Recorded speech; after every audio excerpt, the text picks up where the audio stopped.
آپ کو سانس لینے میں پریشانی اور سینے میں تیز درد ہوگا۔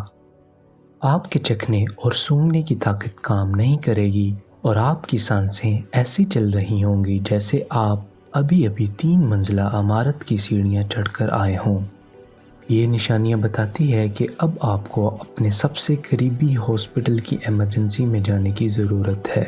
آپ کا علاج کیسے ہوگا؟ آپ کو وینٹیلیٹر پر کب رکھا جائے گا؟ اور کیسے آپ پوری طرح سے صحت یاب ہونے کے باوجود بھی کورونا کے ایک بہت خطرناک کیس کے شکار ہو سکتے ہیں؟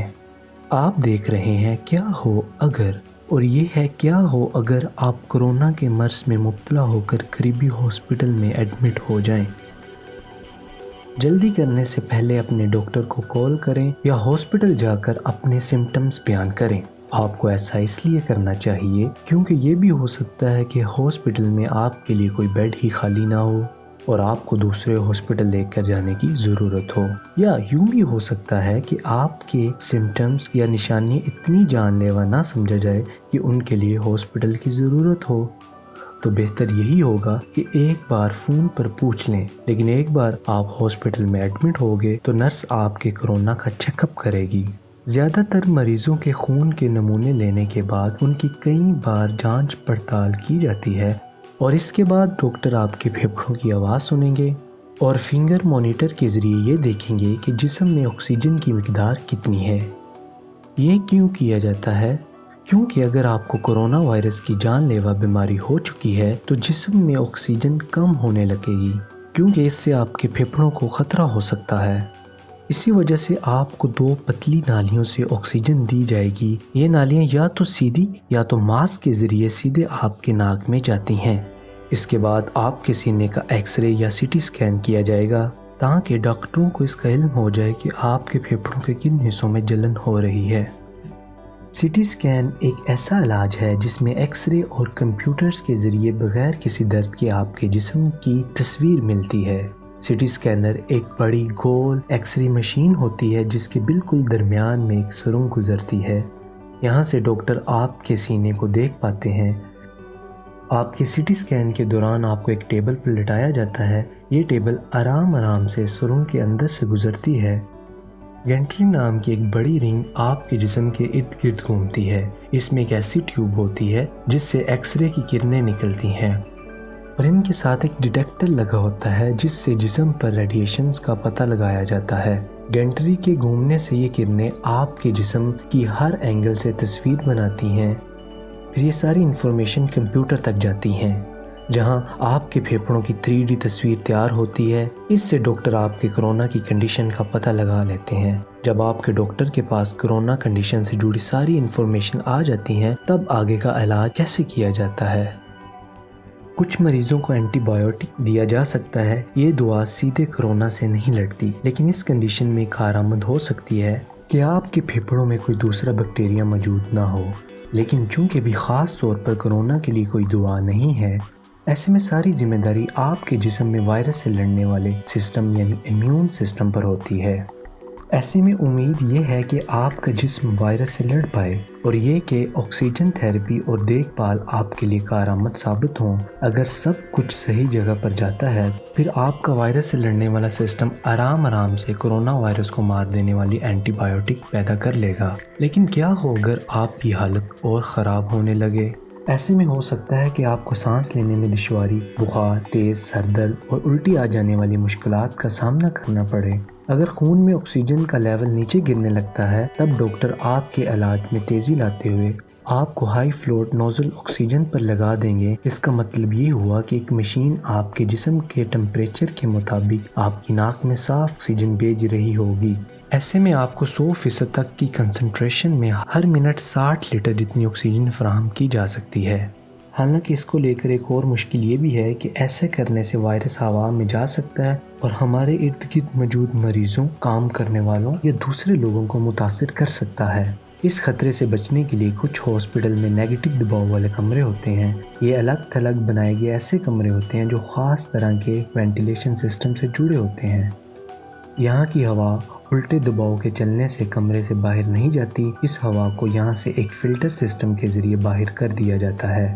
افسوس اس بات کا ہے کہ ہر ہاسپٹل میں ایسے کمروں کی سہولت نہیں ہوتی اگر ہائی فلوٹ نوزل آکسیجن کا طریقہ کام نہیں کرتا تب ڈاکٹر آپ کی جان بچانے کی آخری کوشش کرتے ہوئے آپ کو میکینیکل وینٹیلیٹر پر رکھیں گے۔ آپ کو آئی وی کے ذریعے دوائیاں دی جائیں گی۔ میکینیکل وینٹیلیشن کا پہلا سٹیپ اینڈوٹریکیل انٹوبیشن ہوتا ہے۔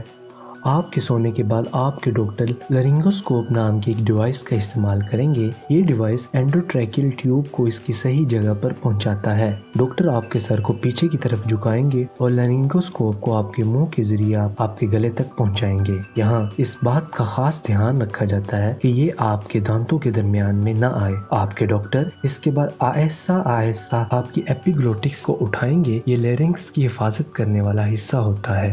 ایک بار یہ ٹیوب اپنی جگہ پر پہنچ جائے پھر ڈاکٹر ایک چھوٹا غبارہ اس ٹیوب کے اندر بنا دیں گے تاکہ یہ اپنی جگہ سے نہ ہلے۔ اس کے بعد لرنگوسکوپ کو ہٹا لیں گے اور یہ ٹیوب کو آپ کے منہ کے کونے میں چپکا دیں گے۔ آپ کے ڈاکٹر یہ دھیان رکھیں گے کہ ٹیوب ٹھیک طرح سے آپ کے سانس کی نالی کے نچلے حصے میں لگی ہوئی ہو۔ یہ کرنے کے لیے آپ کے پھیپھڑوں کو ایک خاص بیگ کی مدد سے پھلایا جائے گا اور پھیپھڑوں کے دونوں طرف سے آنے والی سانس کی آواز کو سنا جائے گا۔ اگر ٹیوب بہت نیچے ہے تو دونوں پھیپھڑوں میں ایک جتنی ہوا نہیں جائے گی۔ کچھ معاملوں میں ٹیوب کی صحیح جگہ کا پتہ چلانے کے لیے انٹوبیشن کے فوری بعد ایکس رے لیا جائے گا۔ ایک بار یہ اینڈوٹریکیل ٹیوب صحیح جگہ پر لگ جائے پھر آپ کے ڈاکٹر اسے میکینیکل وینٹیلیٹر سے جوڑ دیں گے جہاں ایک خاص طور سے ڈیزائن کیا پمپ ہوتا ہے۔ اس پمپ کے ذریعے آپ آکسیجن کی بہت زیادہ مقدار والی ہوا اپنے پھیپھڑوں میں لیتے ہیں اور کاربن ڈائی آکسائڈ کو خارج کرتے ہیں۔ جسم میں آکسیجن اور کاربن ڈائی آکسائڈ کی جگہ پر نظر رکھی جاتی ہے تاکہ یہ یقین کیا جا سکے کہ وینٹیلیٹر ٹھیک طرح سے کام کر رہا ہے۔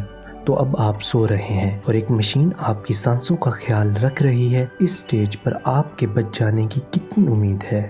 بدقسمتی سے U S agency for international emerging pandemic program کی رپورٹ کے مطابق وینٹیلیشن پر پہنچنے والے کورونا مریضوں میں سے صرف 1% ہی لوگ زندہ بچ پاتے ہیں۔ وینٹیلیٹر کا زیادہ دیر تک استعمال بھی ایک مریض کے لیے اچھا ثابت نہیں ہوتا۔ تو اگر آپ ان حالات میں بچے رہ جاتے ہیں تو آپ کے لیے آگے کا رستہ اور بھی برا ہونے والا ہے۔ اس بیماری کے ابتدائی دنوں میں کچھ ہاسپٹل میں ابتدائی علاج کے دوران مریضوں کو وینٹیلیٹر پر رکھا تھا۔ اس کے پیچھے کی وجہ یہ بھی تھی کہ ایسے علاج سے وائرس کو ہوا میں پھیلنے سے روکا جا سکتا ہے۔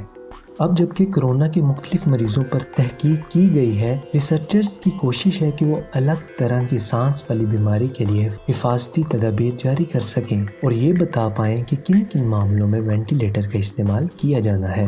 ان میں کچھ ایسی ہدایات شامل ہیں جیسے مریض کو پیٹ کے بل لٹانا، اسے پرون پوزیشننگ کہا جاتا ہے۔ مانا جاتا ہے کہ اس سے پھیپھڑوں تک جانے والی آکسیجن کو بھرا جا سکتا ہے۔ تو یہ سب جاننے کے بعد کیا وجہ ہے کہ یہ وائرس کچھ لوگوں میں ایک صرف چھوٹی سی بیماری بنتا ہے لیکن کچھ لوگوں کی صحت یاب ہونے کے باوجود ان کی موت کی وجہ بن جاتا ہے؟ ایسے معاملوں پہ یہ کہا جا سکتا ہے کہ بڑا نقصان وائرس سے لڑنے والے سسٹم کے کمزور ہونے سے ہوتا ہے، نہ کہ خود وائرس سے۔ آسان الفاظ میں جب آپ کے جسم کے کسی سیل کو باہر کسی خطرے یا وائرس کا اندیشہ ہوتا ہے تو وہ سب سے پہلے خود کو ختم کر لیتا ہے۔ ایسا اس لیے تاکہ وہ دوسرے سیل تک وائرس پہنچنے سے روک پائے اور آپ کی حفاظت کر سکے۔ ایسا اس لیے ہو پاتا ہے کہ آپ کے امیون سسٹم کے سیل یعنی میکروفیجز سگنل فراہم کرنے والا ایک چھوٹا سیل چھوڑتے ہیں جسے سائٹوکائن کہا جاتا ہے۔ ان میں سے کئی پروٹین سیل مرنے کی وجہ ہوتے ہیں۔ جب کئی سیلوں میں ایک ساتھ ایسا ہو رہا ہوتا ہے تو اس سے ٹیشو کا کافی نقصان ہو جاتا ہے۔ ریسرچر اس کنڈیشن کو سائٹوکائن سٹارم کا نام دیتے ہیں۔ کووڈ-19 ہونے پر نقصان پھیپھڑوں کے ٹیشو کا ہوتا ہے۔ اس سے پھیپھڑوں کی دیوار ایک طرح کا پانی چھوڑنے لگتی ہے جس سے نمونیا ہوتا ہے اور خون میں آکسیجن کی کمی ہونے لگتی ہے۔ آپ کے زیادہ تر سیل سائٹوکائن سٹارم کی وجہ سے ہی دم توڑنے لگتے ہیں۔ یہ آپ کے پھیپھڑوں کا تب تک نقصان کرتے ہیں جب تک وہ ایسی کنڈیشن پر نہ پہنچ جائیں جہاں سے علاج مشکل ہے۔ آپ کے جسم اب اپنا ہی نقصان کر رہا ہے۔ سائٹوکائن سٹارم کورونا کے مریضوں کی بری حالت میں عام بات ہو چکی ہے اور کئی معاملوں میں لوگوں کی موت کا سبب بھی یہی ہے۔ آپ میں یہ سائٹوکائن سٹارم ہوگا یا نہیں، یہ کافی حد تک آپ کی جینز پر مشتمل ہوتا ہے۔ H1N1 فلو وائرس کے مریضوں میں یہ پایا گیا ہے کہ جن میں سائٹوکائن سٹارم آیا وہ کافی حد تک جینیٹک کی وجہ سے تھا۔ یہ کافی حد تک ہو سکتا ہے کہ بوڑھے ہوتے ہوئے یہ جینیٹک امیون آپ میں آ جائے، لیکن ایسے بھی خیالات ہیں کہ آپ کی جینز میں پہلے ہی کچھ ایسا ہو جس سے کرونا وائرس میں مبتلا ہو کر آپ فوری طور پر سائٹوکائن سٹارم کا شکار ہو جائیں۔